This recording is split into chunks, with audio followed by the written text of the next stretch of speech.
పెళ్ళైనా పండగైనా వేడుక ఏదైనా పట్టు చీరల ప్రత్యేక వేదిక వారాహి సిల్క్స్. నమస్తే, వెల్కమ్ టు సుమన్ టీవీ. నేను పద్మిని. ప్రస్తుతంతో పాటు ప్రముఖ ఆధ్యాత్మికవేత్త, వాస్తు జ్యోతిష పండితులు కేసీఆర్ గారు ఉన్నారు. మాట్లాడదాం. సార్ నమస్తే. సార్ శ్రావణ మాసం వరలక్ష్మి వ్రతం ఎప్పుడు వస్తుందా అని ఎదురు చూసేటటువంటి రోజు ఆల్మోస్ట్ వచ్చేస్తోంది, దగ్గరలోనే ఉంది. 21వ తారీఖు వరలక్ష్మి వ్రతం లేదా పౌర్ణమితో కూడా కూడి ఒక శుక్రవారం వస్తుంది. అది 3వ శుక్రవారం. మరి ఎప్పుడు చేసుకోవాలి వరలక్ష్మి వ్రతం అని అడిగిన వాళ్ళు లేరు సార్, అడుగుతూనే ఉన్నారు ఎప్పుడు చేసుకోవాలని. మీరైతే ఎప్పుడు చెప్తారు? మరి వరలక్ష్మి వ్రతాన్ని ఎలా ఖచ్చితంగా ఆచరించాలి? వరలక్ష్మి వ్రతం ఆచరిస్తే ఎటువంటి ఫలితాలు ఉంటాయి? ఈ సంవత్సరమే మొదటిసారి అంటే కొంతమంది వాళ్ళ పెద్దవాళ్ళు ఒకవేళ చెప్పకపోతే ఆచరించరు కదా. కానీ సోషల్ మీడియా ఇన్ఫ్లుయెన్స్ అనేది చాలా ఎక్కువగా ఉంది. వాళ్ళు వీళ్ళు చేసుకుంటున్నారు, మేము చేసుకుంటాం అని చెప్పి చాలా మంది ఉత్సాహంతో మరి పూజలు ఇవన్నీ కూడా చేసుకుంటూ ఉన్నారు. ఒకవేళ ఇప్పటిదాకా మొదలు పెట్టని వాళ్ళు పెట్టుకోవచ్చా? ఇవన్నీ ఒక్కసారి మీ ద్వారా సార్. తప్పకుండా. అంటే ఇక్కడ మొదలు పెట్టుకోవచ్చా అంటే మనం చేసేదానికి మంచిదే కాబట్టి దానికి శ్రీకారం చుట్టుకోవడంలో తప్పులేదు. కాకపోతే వచ్చిన ఇబ్బంది ఏంటంటే కొంతమంది ఇళ్లలో సంప్రదాయం లేదు అంటం అనేది జరుగుతూ ఉంటుంది. అంటే ఇలా ముఖ్యంగా అసలు కొన్ని సంప్రదాయంలో లేకపోవటం, అంటే వినాయక చవితి చేసుకొని వాళ్ళు ఉన్నారు. సో ఇలా శ్రావణ మాసంలో ఈ వారాలు చేసుకోకపోవడం, అంటే వరలక్ష్మి వ్రతం మటుకు ఆనవాయితీ లేకపోయినా ఆ ఒకరోజు పూజ చేసుకునే వాళ్ళైతే చూశారు. అంటే మిగతావన్నీ వారాలు ఇలా నోములు పట్టటాలు అవి ఉండవు ఆనవాయితీ. కానీ ఈ ఒక్క వరలక్ష్మి పూజ ఉంది కదా, అది మనం 2వ వారమో 3వ వారం అనేది తర్వాత కానీ బట్ మామూలుగా చేసుకోవటం అనేది అయితే కనుక చేసుకుంటారు ఖచ్చితంగా. అంతవరకు చాలామంది చేసుకోవటం అనేది అయితే చూశాను. కనుక ఒకవేళ సంప్రదాయంలో లేకపోతే కేవలం మీరు ఆ నోములు ఏదో పట్టడం మానేయండి, కానీ చక్కగా పూజ అయితే చేసుకోవచ్చు. ఎందుకంటే మనం ఏదైనా సరే లక్ష్మీ అనుగ్రహం ఉంటేనే మనకి మానసికంగా అయితేనేమి, శారీరకంగా అయితేనేమి, ఏ రకంగా అయినా సరే దిగులు లేకుండా ఉండటం అని. కరెక్ట్. అంటే జాతక రీత్యా చూసుకున్నప్పుడు ఏంటంటే అది ఖచ్చితంగా మనం శుక్రుడికి ఆపాదించడం అనేది ఉంటుంది. సో ఒక వ్యక్తి యొక్క జీవితం పరిపూర్ణమైన కళలతో ఉండటం అనేది, అంటే చంద్రుడికి 16 కళలు ఎలాగైతే ఉంటాయో మన జీవితంలో కూడా అన్ని కళలతో ఉన్నప్పుడు మాత్రమే అది శోభాయానమానకంగా ఉండటం అనేది ఉంటుంది. అలాంటి అద్భుతమైన స్థితి కలగాలి అంటే కనుక వెనకాల ఖచ్చితంగా ఎంతో కొంత శుక్రుడి యొక్క దీవెనలే ఉంటాయి. సో 2వ శుక్రవారం పూజ అనేది 3వ శుక్రవారం పూజ అనేది ఇప్పుడు మనకి ఇదొక కన్ఫ్యూజన్ ఉంది ఇప్పుడు ప్రస్తుతం అయితే చేసుకోవాలి. అయితే నిజానికి ఏంటి అంటే కనుక పౌర్ణమి ముందు వచ్చే శుక్రవారం ఏదైతే ఉంటుందో ఆ శుక్రవారం చేసుకోవాలని మనకి ఏవైతే ప్రామాణిక గ్రంథాలు ఉన్నాయో అవన్నీ నిర్ణయించినప్పటికీ కూడా, నిర్ణయ సింధు అయితేనేమి, ధర్మ సింధు అయితేనేమి, నిర్ణయ చంద్రిక అయితేనేమి, వాటిలో కూడా ప్రస్తావన ఉంటుందా సార్? అవన్నీ అసలు వాటి కోసమే ఇవి ఉన్నది. అంటే మనం పండగలు ఎప్పుడు చేసుకోవాలి, ఇలా ఒకే రోజు 2 తిరుగులు వస్తే ఏం చేయాలి, అవన్నీ క్లారిటీ మొత్తం ఇంచుమించు కొన్ని 2-3 భాగాలు కూడా ఉంటాయి. సో అంటే ఇవే కాదు, పుణ్య దినాలే కాదు, పాప దినాలు కూడా. అశౌచం ఉంది. ఇప్పుడు మనకి ఏంటంటే ఏమంటాం, అధిక జ్యేష్ఠ మాసం ఉంది. జ్యేష్ఠ మాసంలో ఆయన పోయారు, కానీ 2వ ఏడాది అధిక జ్యేష్ఠ మాసం వచ్చింది. అప్పుడు ఆయన అధిక జ్యేష్ఠ మాసంలో చేయాలా, జ్యేష్ఠ మాసంలో చేయాలా, అదొక సంవత్సరం, అదొక కన్ఫ్యూజన్. వాటన్నిటికీ నిర్ణయ సింధు లేదా ధర్మ సింధు, నిర్ణయ చంద్రిక, నిర్ణయ ధర్మార్థ చంద్రిక, బోలని ఉన్నాయి ఇలాంటివి. సో ఇవి మనకి క్లారిటీ ఇస్తాయి పెద్దానికి కూడా. ఇప్పుడు మైలు ఎవరు పట్టాలి, ఇప్పుడు పంచాంగాలు ఇచ్చిన విషయాలన్నీ వీటిలోంచి తీసుకున్నాం. అంటే మనం ఎన్ని రోజులు మైలు పట్టాలి, ఎన్ని రోజులు పట్టక్కర్లేదు. సో ఇప్పుడు పురిటి మా అమ్మగారు చెప్తుంటారు, ఇప్పుడు మామూలుగా మనం పోయినప్పుడు కూడా అది అశౌచం ఉంటుంది కదా, కానీ పురిటిది కూడా అశౌచం అని అప్పుడు కూడా ఉంటుంది. కానీ ఇది శుభ శౌచం కాబట్టి మీరు పట్టకపోయినా పర్వాలేదు, పురుడు పుణ్యం అంటారు, పురుడు పుణ్యం అని. అందుకని ఇది పుణ్య శౌచం కాబట్టి పర్వాలేదు, నియమాలు పాటించక్కర్లేదు అని. సో కానీ నిజానికి ఏంటంటే పిల్లలకి బ్యాక్టీరియా అనేది ఫామ్ అవ్వకుండా ఉండటం కోసం ఎవరు ముట్టుకోకండారా అని చెప్తే వినరు కదా.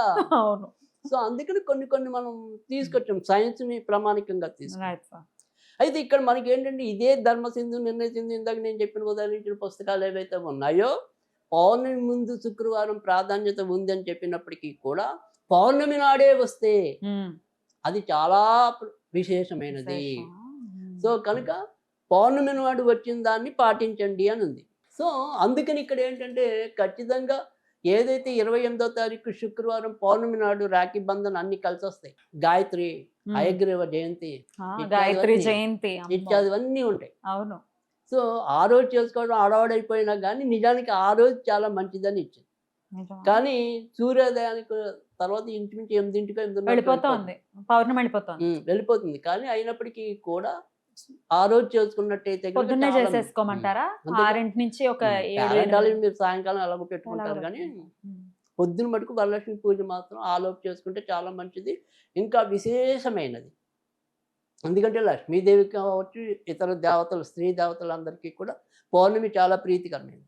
సో అందుకని పౌర్ణమి నాడే రావటం అనేది జరిగింది. సో అందుకని 2వ శుక్రవారం చేసుకోవాలా, 3వ శుక్రవారం చేసుకోవాలా అంటే మాత్రం మొదటి ప్రాధాన్యత 3వ శుక్రవారానికే ఉంది ఈ ఏడాది. 28వ తారీఖే ఉంది. అది 2వ శుక్రవారం చేసుకుంటే తప్ప అంటే తప్పు కాదు.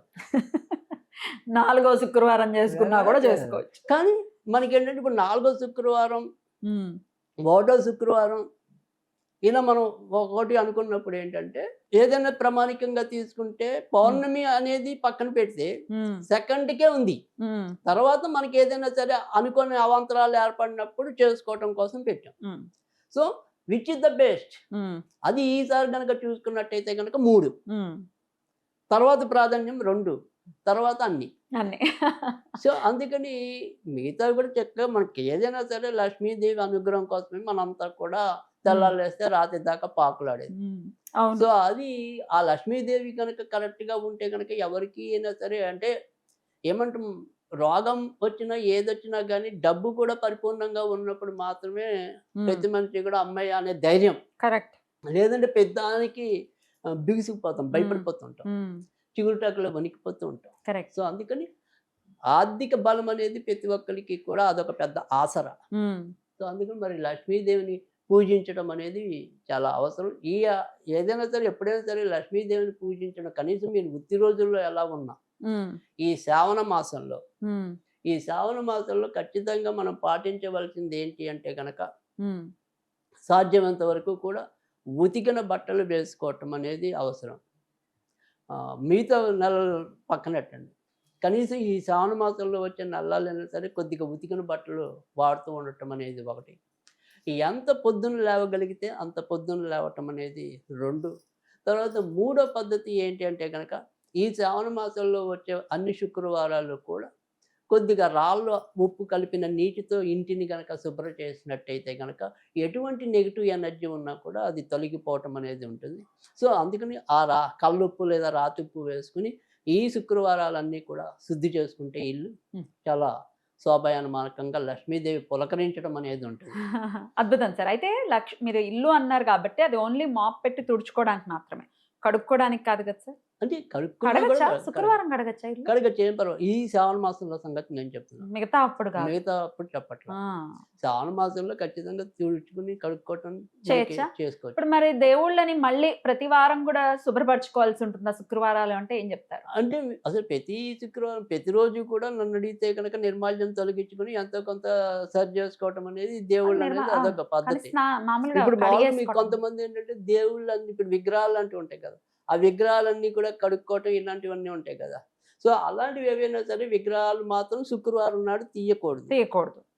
సో ముందు రోజే తీసుకోవటం కానీ శనివారం అలా, కానీ శుక్రవారం మంగళవారం ఇంట్లో దేవుళ్ళని కదపకూడదు.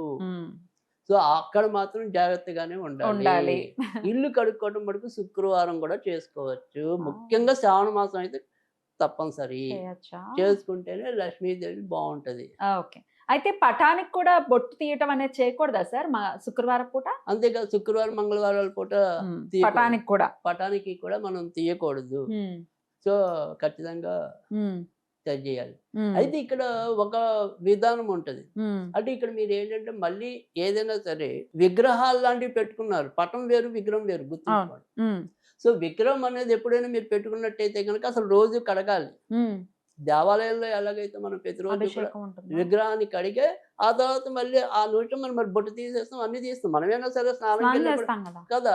సో అందుకని విగ్రహారాధనలో మాత్రం మనం బొట్టు తీస్తే మళ్ళీ అంటే ప్రతిరోజు కూడా కడిగి మళ్ళీ వాటికి అలంకారాలు చెయ్యాలి. అందుకే ఎక్కువ ఎక్కువ విగ్రహాలు వద్దర్రా అందుకనే బాబు. ఎక్కువ విగ్రహాలు ఆ, పెట్టుకోవద్దు. మీరు చేయలేరు. అది కదా! అందుకని మనకేదో వీళ్ళకేంటంటే ఏదో పూనకం వచ్చినట్టుగా ఒక ఒక రోజంతా కూర్చొని ఇంక అదే పనిలో ఉంటారు. అది కాదు. సో, విగ్రహాలు పెట్టుకుంటే గనక ఖచ్చితంగా దానికున్న మర్యాద దాన్ని కాపాడాలి. ఇవ్వాలి. సో, పటాలు పెట్టుకుంటే మీకింత మడి, దడి అంత అవసరం ఉండదు. హ్మ్. విగ్రహాలు ఎప్పుడైతే పెట్టుకున్నారో మీరు చేసుకోవాల్సిన పూజ శాస్త్రం వేరుంటుంది. దాన్ని అలంకరించవలసిన పద్ధతి వేరుంటుంది. దానికి పెట్టవలసిన నైవేద్యం మారుతుంది.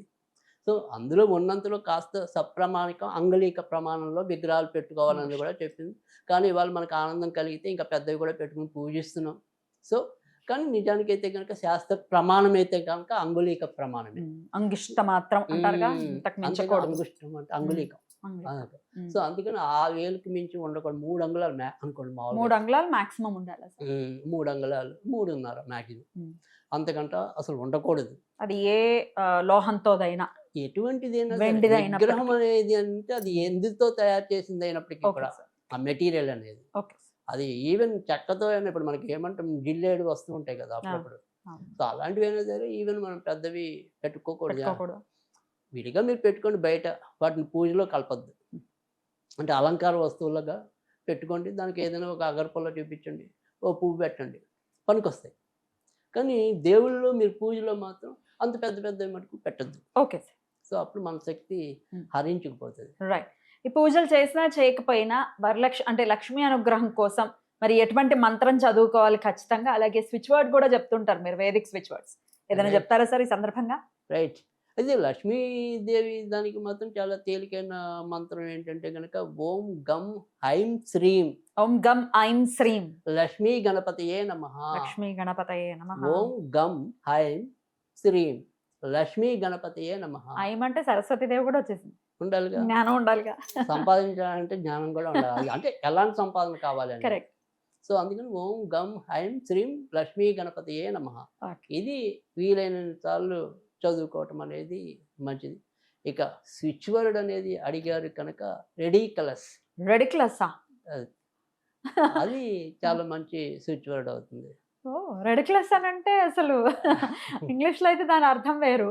కానీ కానీ- దానికి ఉన్న నెగిటివ్ తీసేసి పాజిటివ్ ఇవ్వటం అనేది Wow. మంచి జరుగుతుంది. రెడిక్లస్.